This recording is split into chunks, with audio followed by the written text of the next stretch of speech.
اللہ کے پیغمبر صلی اللہ علیہ وسلم کا فرمان ہے، حضرت ابو ہریرہ رضی اللہ تعالیٰ عنہ اس حدیث کے راوی ہیں کہ نبی کریم صلی اللہ علیہ وسلم نے ارشاد فرمایا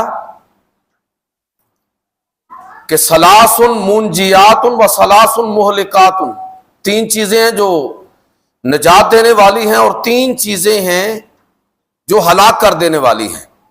اب ہم اپنے سماجی رویوں کو اس پر تولیں ذرا۔ جو تین چیزیں نجات دینے والی ہیں، فرمایا فتقوی اللہ فی السر والعلانیۃ، خلوت اور جلوت دونوں جگہ پر اللہ کا خوف۔ ہو سکتا ہے کہ میں مجمع عام کے اندر تو ایسا رویہ اختیار کروں کہ میرے دل میں بڑا اللہ کا خوف ہے، لیکن میری اصل پہچان کہاں ہوگی؟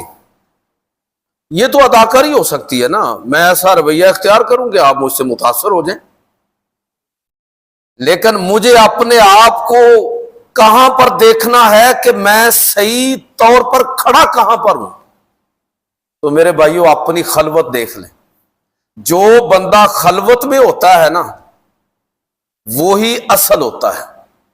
اس لیے کہ جلوت میں فراڈ ہو سکتا ہے، منافقت ہو سکتی ہے، جھوٹ ہو سکتا ہے، اداکاری ہو سکتی ہے، لیکن جب میں اور آپ تنہائی کے اندر ہوں، جو اس وقت میں اور آپ ہیں، ہمیں ہوتا ہے نا شوق کہ میری حیثیت کیا ہے، میرا مقام کیا ہے، اس وقت میرے اللہ کے ساتھ تعلقات کیسے ہیں، میں بھی جاننا چاہتا ہوں، آپ بھی جاننا چاہتے ہیں، کسی سے پوچھنے کی ضرورت نہیں ہے۔